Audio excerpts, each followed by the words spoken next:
So again, this is a mongrel game hen, which I understand if people don't consider this a game hen, that's fine. Her breeding is American game for the last 6-7 years. And she has some Asil blood way back, probably. And I do have an Asil cock with these hens at the moment, but these eggs are from my brood fowl. So my brown reds, my Hoy Moth, the Doms I got some mugs, some Asil, but these chicks here are Doms. And I'm just trying to feel to see if there's any eggs full yet. I can hear it, there's chicks in there, but they just started hatching last night. And so it takes up to 2 days. So, and this is where it's a fine line between giving them a chance to hatch or her jumping out and then having chicks come out and then fall down here and die on the barn floor. Fine line. And you got to call it. You got to like really pay attention to what you want to do. Because once the chicks come out of this bucket, they can't come back in. I could put a brick here or something, but generally they don't get it. You know, they're too young.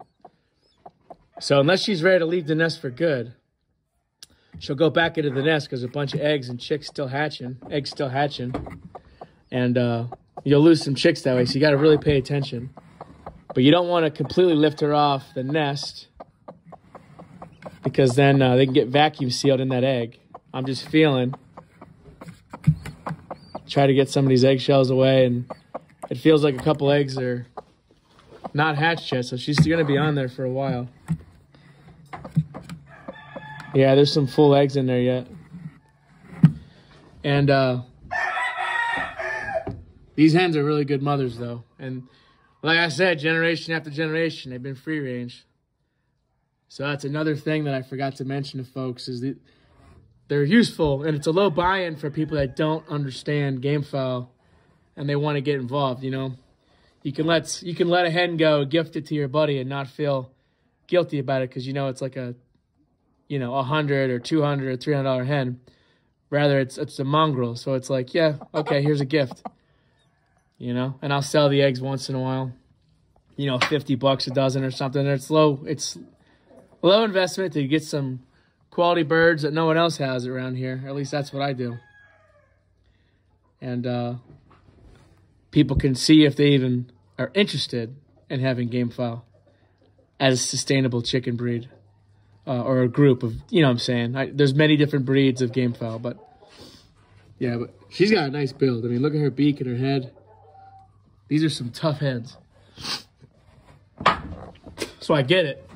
You know, they're not bred exactly how they ought to be. I could take these birds if I wanted to and keep back crossing them to a certain straight bred cock, and I can make them into a strain, but this is pretty much natural selection outside of the selection of the I select for the cock that walks with them. But these hens here, if they got a deformity, obviously I put them in the freezer. Other than that, you know, the environment tells me what needs to be around. But having said that, you have to pay attention to what rooster you let around because you can quickly have them turn into basically a jungle fowl, which I've said before. But anyhow, yeah, I use these hens for this purpose. This is an old turkey nest box that I got in the barn here. But yeah, I mean, I got these buckets. Got three buckets right here, one behind me. I like them, and they're pretty tough. I mean, I don't let their sons stick around and breed. I always breed back towards something that I want. You know what I mean? Like a brown red, or in this case, a gray Asil that I got. See what he throws.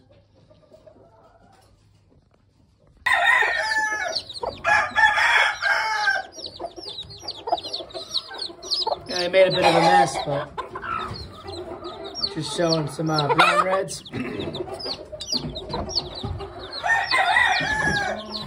April 1st, still snow on the ground. A light snow last night. Well, I finally got some brown red chicks hatching for the year. Got some Doms hatching right now. And they'll be continuous all the way in the summer.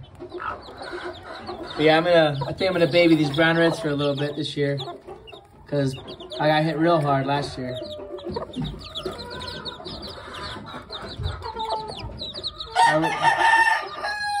I really enjoy them.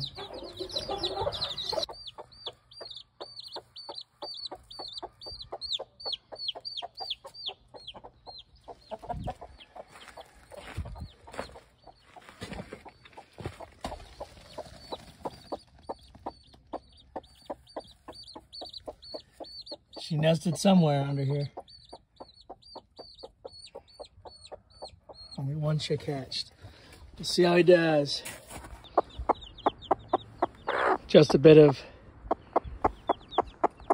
brood season update here.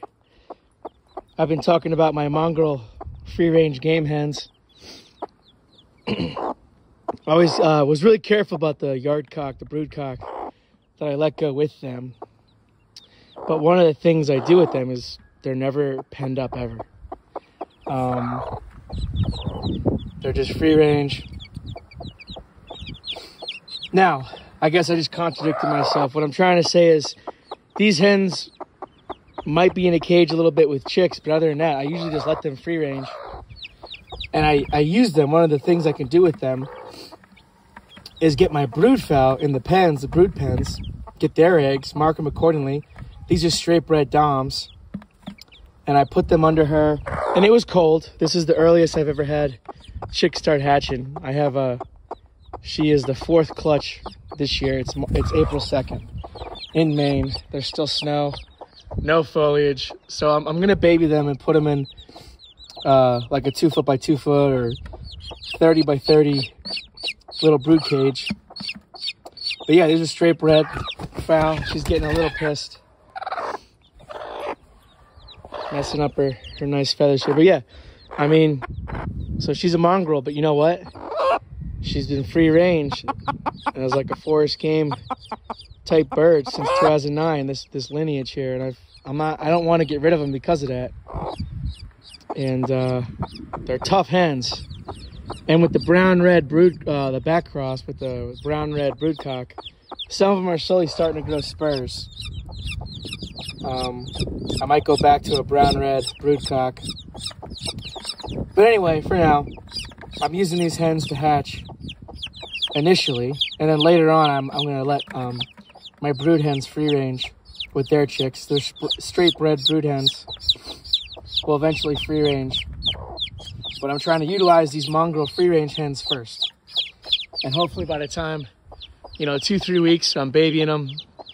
As the season goes on, it'll be easier and easier for these chicks to survive.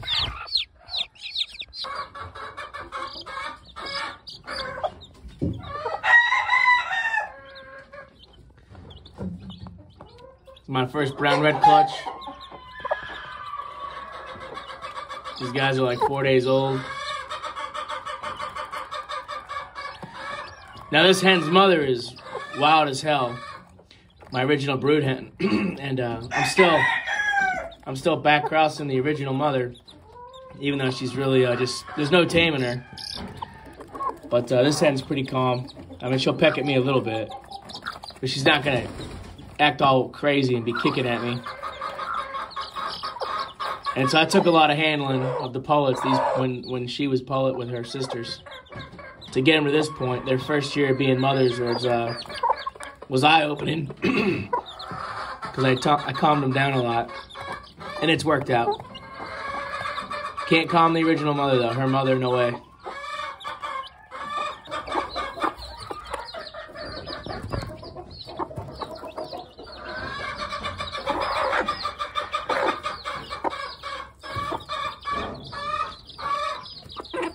Here's some Dom chicks